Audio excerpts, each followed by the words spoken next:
السلام علیکم ورحمۃ اللہ وبرکاتہ۔ میرے دوستو، اللہ رب العزت بہت بڑا غفور الرحیم ہے۔ بعض مرتبہ انسان ایسی مشکلات میں گھر جاتا ہے کہ اسے اندھیرے اور موت کے سوا کچھ نظر نہیں آتا، مگر اللہ رب العزت جب بندے کو مشکلات سے نکالتا ہے تو اس کے لیے ایسی آسانیاں پیدا کر دیتا ہے کہ بندے کے وہم و گمان میں بھی نہیں ہوتا کہ یہ کیسے ممکن ہو گیا۔ مفسرین کرام فرماتے ہیں کہ حضرت صاحب والسلام کے ایک جلیل القدر صحابی حضرت عوف بن مالک اشجعی رضی اللہ تعالی عنہ کے ایک بیٹے جن کا نام حضرت سالم تھا، مشرکین اسے اٹھا کر لے گئے تو حضرت عوف بن مالک رضی اللہ تعالی عنہ بارگاہ رسالت میں حاضر ہوئے اور اپنی مفلسی اور بے بسی کی شکایت کرتے ہوئے یہ عرض کیا کہ یا رسول اللہ صلی اللہ علیہ وسلم، مشرکوں نے میرے بیٹے کو گرفتار کر لیا ہے، جس کے صدمے سے اس کی ماں بے حد پریشان ہے۔ تو حضور صاحب والسلام نے ارشاد فرمایا کہ اے عوف بن مالک، تم صبر کرو اور پرہیزگاری کی زندگی بسر کرو، اور تم کثرت کے ساتھ لا حول ولا قوت الا باللہ العلی العظیم پڑھا کرو، اور بچے کی ماں کو بھی تاکید کر دو کہ وہ بھی کثرت کے ساتھ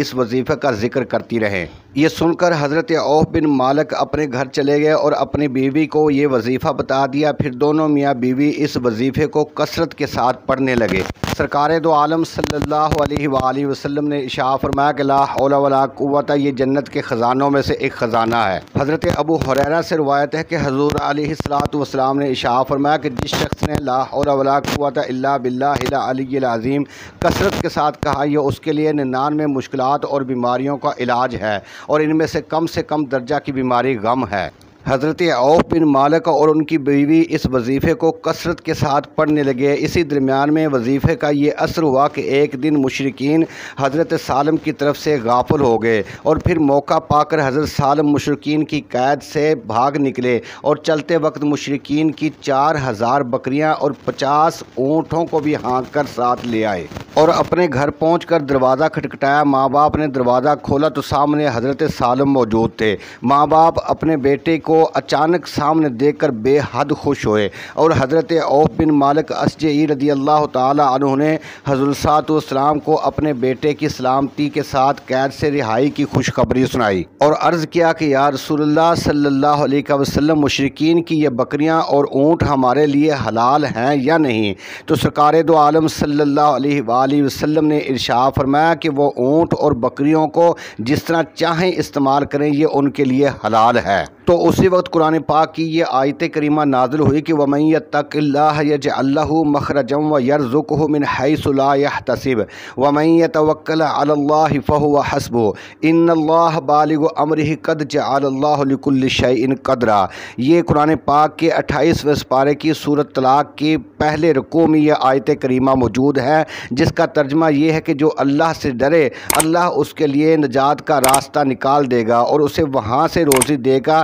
جہاں سے اس کا گمان بھی نہ ہو، اور جو اللہ پر بھروسہ کرے تو اللہ اس کے لیے کافی ہے۔ بے شک اللہ اپنے ہر کام کو پورا کرنے والا ہے، بے شک اللہ نے ہر چیز کا ایک اندازہ رکھا ہے۔ حدیث پاک میں آتا ہے کہ سرکار دو عالم صلی اللہ علیہ وآلہ وسلم نے ارشاد فرمایا کہ اے لوگوں، میں ایک ایسی آیت جانتا ہوں، اگر لوگ اس آیت کو پکڑ لیں، یعنی کہ اس کا وظیفہ کریں، تو یہ آیت کسی کے سامنے سوال نہیں کرنے دے گی، اور وہ آیت یہی ہے کہ وَمَن يَتَّقِ اللَّهَ۔ یہ واقعہ بہت ساری کتابوں میں لکھا ہوا ہے۔ علامہ اجہوری نے بھی اپنی کتاب فضائل رمضان میں اس واقعے کو تحریر فرمایا ہے کہ ایک مرتبہ کچھ لوگ سمندر میں کشتی پر سفر کر رہے تھے، تو سمندر میں سے ایک آواز دینے والے کی آواز آئی، مگر آواز دینے والے کی صورت نظر نہیں آ رہی تھی۔ آواز دینے والے نے کہا کہ اگر کوئی شخص مجھے 10,000 دینار دے دے تو میں اس کو ایک ایسا وظیفہ بتا دوں گا کہ اگر وہ ہلاکت کے قریب پہنچ گیا ہو اور اس وظیفے کو پڑھ لے گا تو اس کی تمام بلائیں اور ہلاکتیں ٹل جائیں گی۔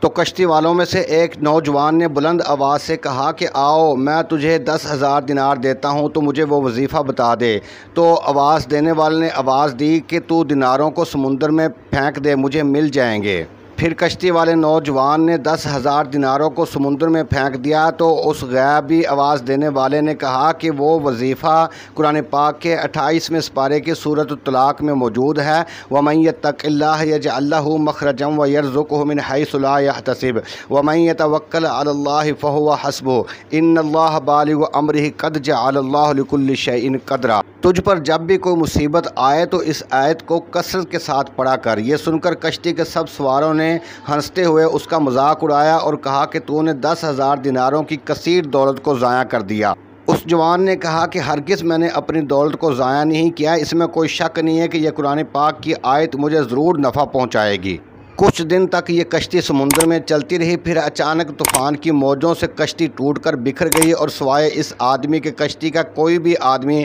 زندہ نہیں بچا۔ یہ کشتی کے ایک تختے پر بیٹھا ہوا سمندر میں بہتا چلا جا رہا تھا، یہاں تک کہ ایک جزیرے میں اتر پڑا اور چند قدم چل کر یہ دیکھا کہ ایک نہایت ہی شاندار محل بنا ہوا ہے اور ہر قسم کے موتی اور ہیرے جوہرات وہاں پڑے ہیں، اور اس محل میں ایک بہت ہی حسین عورت اکیلی بیٹھی ہوئی ہے اور ہر قسم کے میوے اور کھانے کے سامان وہاں رکھے ہوئے ہیں۔ اس عورت نے حیران ہو کر پوچھا کہ تم کون ہو اور یہاں کیسے پہنچ گئے؟ تو اس جوان نے عورت سے پوچھا کہ تم کون ہو اور یہاں کیا کر رہی ہو؟ اس عورت نے اپنا واقعہ بیان کرتے ہوئے کہا کہ میں بصرہ کے ایک تاجر کی بیٹی ہوں، میں اپنے باپ کے ساتھ سمندر میں سفر کر رہی تھی کہ اچانک مجھے کوئی کشتی میں سے اٹھا کر لے گیا۔ وہ ایک شیطان ہے جو مجھے اٹھا کر اس جزیرے اور محل میں لے آیا ہے۔ میں اس وقت سے یہاں پڑی ہوں۔ وہ ہر 7ویں دن یہاں آتا ہے اور میرے ساتھ صحبت تو نہیں کرتا مگر بوس و کنار کرتا ہے، اور آج یہاں اس کے آنے کا دن ہے۔ ابھی وہ عورت یہ بات کر ہی رہی تھی کہ ایک دم اندھیرا چھا گیا، تو اس عورت نے کہا کہ جلدی بھاگ جاؤ، وہ آ رہا ہے ورنہ وہ تمہیں ہلاک کر دے گا۔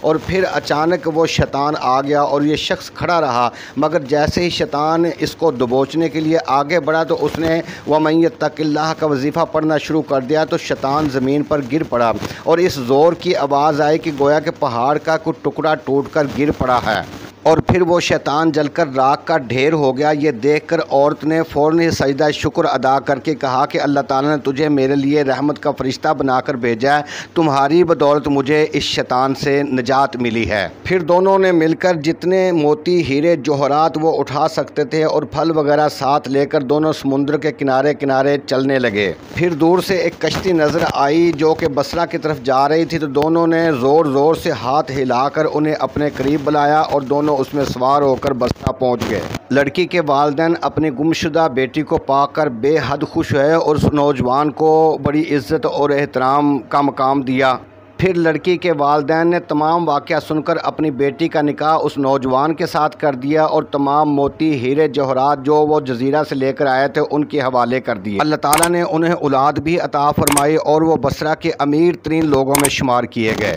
اس واقعہ سے معلوم ہوا کہ اعمال اور وظائف قرآنی میں بڑی بڑی تاثیرات ہیں، مگر شرط یہ ہے کہ عقیدہ اور نیت درست ہو اور اعمال کو صحیح طریقے سے پڑھا جائے، اور زبان جھوٹ اور دوسرے گناہوں کی آلودگی اور پیٹ لقمہ حرام سے محفوظ ہو، اور عمل کے اندر اخلاص شرط ہے، تو انشاءاللہ قرآنی اعمال سے بڑی بڑی اور عجیب عجیب تاثیرات کا ظہور ہوتا ہے۔ تو میرے دوستو، کوئی بھی قرآن پاک کا وظیفہ شروع کریں تو اسے مایوس ہو کر ہرگز نہ چھوڑیں، کیونکہ اللہ تعالیٰ کبھی بھی اپنے بندوں کو مایوسی کی حالت میں نہیں چھوڑتا۔ اللہ تعالیٰ تمام مسلمانوں کی مشکلات کو دور فرمائے۔ مجھے اجازت دیں، میرے چینل حوض کوثر کو ضرور سبسکرائب کریں۔ اللہ دے حوالے، السلام علیکم۔